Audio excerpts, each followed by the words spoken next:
Graça e paz. Queria estar deixando uma palavra de meditação para os nossos corações no dia de hoje, que se encontra no livro de 2 Coríntios 12, 7. E para que não me exaltasse pelas excelências das revelações, foi-me dado um espinho na carne, ao saber um mensageiro de Satanás para me esbofetear, a fim de não me exaltar. Acerca do qual 3 vezes orei ao Senhor para que se desviasse de mim, e disse-me: a minha graça te basta, porque o meu poder se aperfeiçoa na tua fraqueza. Os coríntios, nessa época, eles avaliavam os outros de acordo com a sua aparência exterior, né? Porém, Paulo ele utilizou os padrões deles, né, com o comportamento dele, para se autoavaliar. Porque embora ele considerasse isso uma tolice, diz aqui, ele sustentava que poderia igualar ou ultrapassar, ou seja, mostrando que independente da sua aparência exterior, eles eram, o Paulo era melhor do que eles, e eles eram falhos, mais falhos do que o próprio Paulo. Por quê? Porque eles não experimentaram a fome, a sede, não experimentaram o apedrejamento, não experimentaram o sofrimento por amor de Cristo. Mas Paulo sim. Então Paulo se vangloriava por isso, porque ele experimentou a prisão, experimentou a perseguição, experimentou várias coisas em prol do reino, né? Então ele se achava o quê? Ele se achava superior aos falsos apóstolos. Apesar de que tudo aquilo que os falsos apóstolos falavam não era em conformidade com a palavra do Senhor. Então eles vieram para tentar indagar Paulo, né, como uma forma mentirosa, né, como uma forma de disfarce. Por isso que ele diz aqui que eles vieram com um mensageiro de Satanás para esbofetear. Então lutou contra ele, mas ele acabou perdendo. Paulo acabou perdendo por isso. Por quê? Porque ele se vangloriou, porque ele era melhor do que eles. Porque ele tinha revelações do Senhor, ele tinha ido para a prisão, tinha acontecido um monte de coisa, e mesmo assim ele estava ali de pé. Então ele estava se vangloriando ao ponto de quê? De se achar melhor do que eles, de achar que tudo que acontecia era pelas mãos dele. Só que, no entanto, mais à frente, ele reconheceu que não estava nele, que tudo que ele tinha vinha de Deus. Então não era pela força do braço dele, não era pelo aquilo que ele apresentava, né, aquilo que Deus tinha colocado em suas mãos, ele achava que era dele, mas ele reconhecia que era vindo de Deus. Por isso foi posto um espinho na carne, para que ele não se exaltasse, não fosse uma pessoa soberba. Então, esse espinho na carne não se sabe biblicamente se era uma doença ou não, mas era uma coisa o qual incomodava. Mas tanto que ele falou, ele orou 3 vezes para o Senhor, para que o Senhor tirasse, porque incomodava. E Deus disse: Paulo, fica tranquilo, a minha graça te basta, porque o meu poder se aperfeiçoa na tua fraqueza. Então fica tranquilo. Ou seja, Paulo ele não levou isso como uma doença, mas sim levou como uma ajuda para que ele não fosse se ensoberber. Entendeu? Então ele chegou ao ponto ali que esse espinho que foi lhe dado em sua carne veio para ajudar, para ele não se vangloriar, mas sim para saber que tudo vem do Senhor, porque é o Senhor que faz, é o Senhor que opera. Nós somos só um instrumento, uma ferramenta para que o Senhor venha nos usar. Então ele, apesar de tudo, ele reconhecia que tudo vinha do Senhor. Então Deus não poderia tirar esse espinho, para que justamente ele soubesse de onde ele veio, como ele chegou até aqui, até ali no caso, e que ele pudesse saber que o poder, as revelações, tudo que Deus fazia através dele, era vindo somente do Senhor, não era vindo dele. Então era para fazer mais como uma memória, para que ele viesse saber e entender que nada ele poderia fazer sem o Senhor. E quem conhece a história de Paulo, nós sabemos que ele passou por uma trajetória difícil, porque ele antes era um perseguidor. Depois ele começou a ser perseguido, depois que ele teve um encontro face a face com o Senhor, ele começou a ser perseguido por isso. E começou a ser julgado, né? a ser condenado, a ser criticado por isso, porque não acreditavam que ele poderia seguir a Cristo. E no início ele não aceitava que Jesus era o Messias. E o que eu vejo aqui é o seguinte, isso acontece muito com a gente. Pessoas que nos conhecem através do nosso passado, né? Nunca vão olhar para a gente de uma forma que, apesar de Cristo ter entrado em nossas vidas, ter modificado e transformado a nossa vida, os olhares dessas pessoas que nos conhecem há mais tempo vão nos julgar pelo passado qual tivemos, mas nunca vão olhar para a gente de uma forma que, nossa, caramba, como Deus transformou a vida dela, como Deus restaurou a família dela. As pessoas continuam olhando para a gente por conta do nosso passado, por conta das nossas falhas, mas não querem saber da nossa trajetória, não querem saber como a gente chegou até aqui, não querem saber o tanto de coisas que a gente teve que ultrapassar e passar e vencer para estar onde nós estamos. Então, entenda uma coisa, as pessoas que te conhecem hoje não sabem o teu passado. E se você falar qual foi a tua trajetória, não vão querer optar para passar pelo que você passou. Não vão querer. Porque quem conhece a tua história verdadeiramente, sabe o que Deus transformou, o que Deus fez. Agora, quem não conhece, não sabe nem a metade do que você teve que passar para você chegar aonde você se encontra hoje. Nem tem a mínima noção daquilo que Deus fez, daquilo que Deus restaurou, daquilo que Deus libertou. As pessoas têm costume de olhar para a gente com um olhar de julgamento, só porque o nosso passado não foi bom, mas são incapazes de ver aquilo que Deus transformou, aquilo que Deus fez perante o tempo que se passou. Agora, se a pessoa chegar para você, você quer trocar de lugar comigo? Sabendo da tua trajetória, eu duvido que a pessoa vai querer, porque não sabe não sabe as coisas que você teve que passar, suportar, as coisas que você teve que engolir, as coisas que você teve que ouvir para poder você chegar onde você chegou. Ninguém vai querer passar pelo processo que você passou para você chegar até aqui, não. Ninguém vai querer.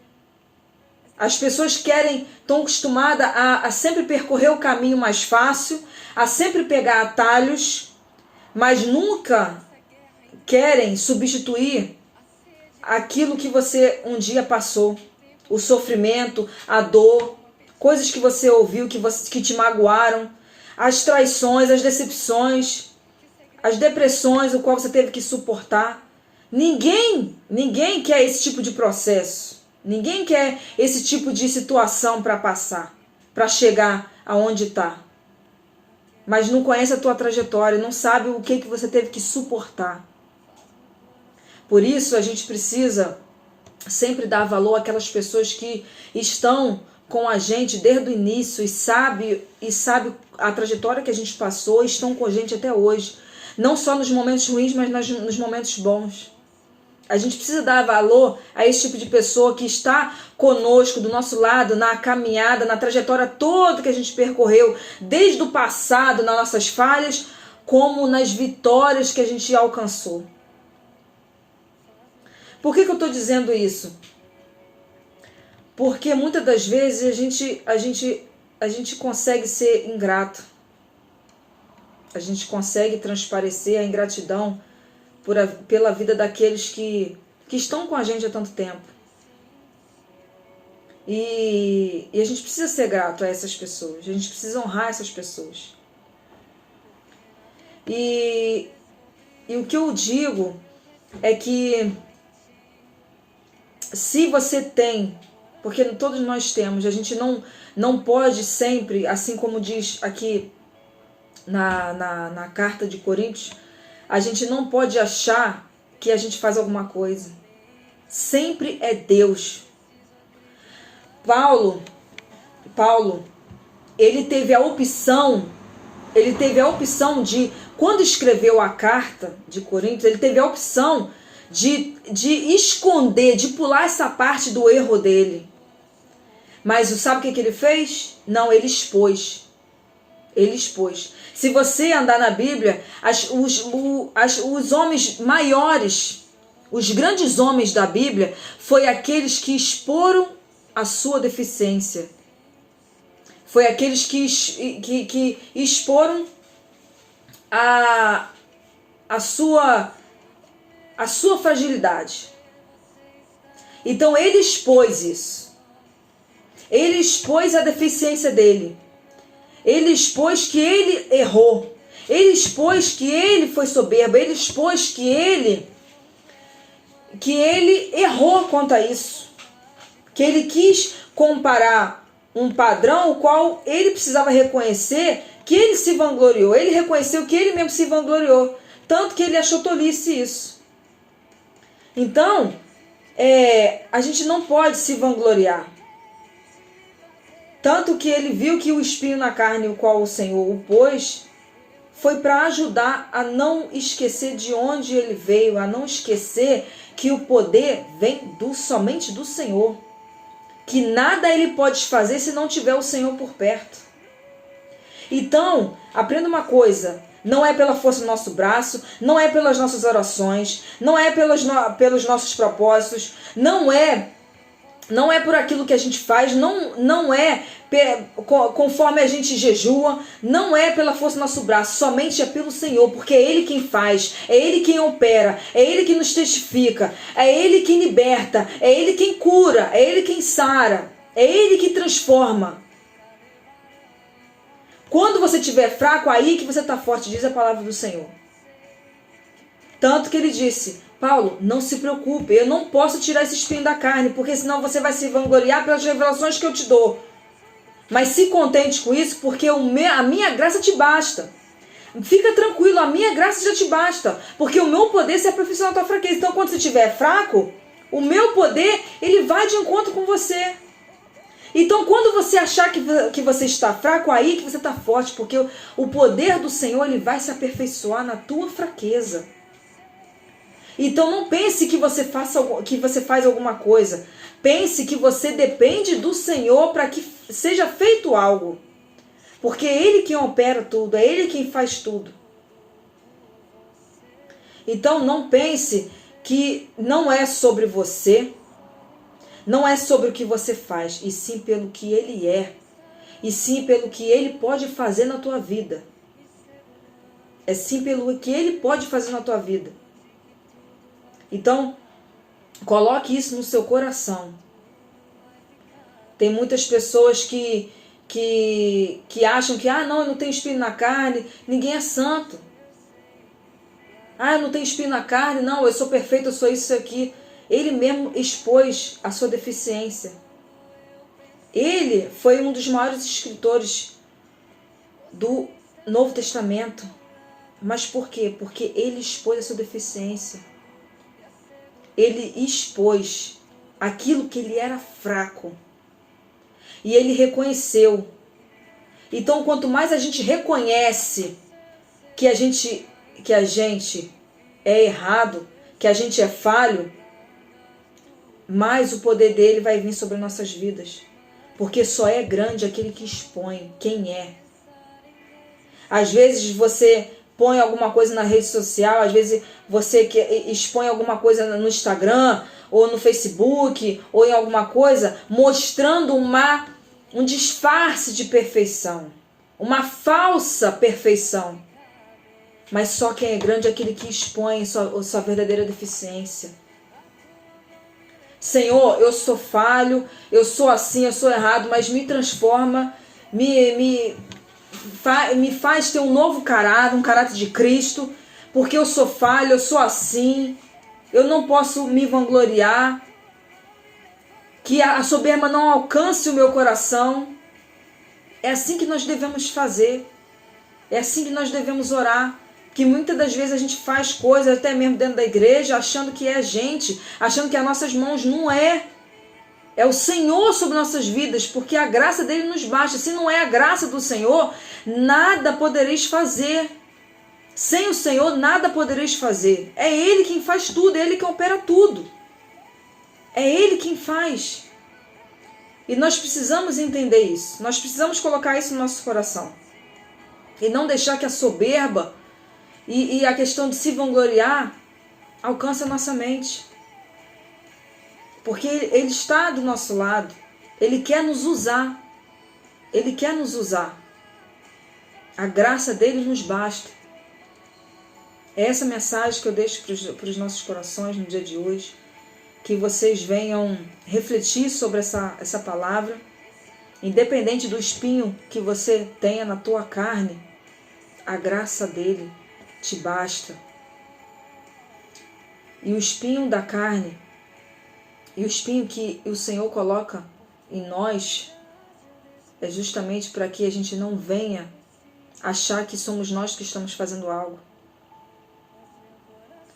Paulo, ele sentiu esse incômodo, mas ainda assim, ele viveu normalmente, porque ele não viu como uma doença, mas ele viu como uma ajuda para que ele não fosse ser soberbo, para que ele não se vangloriasse e entendesse que sem Deus ele não poderia fazer exatamente nada.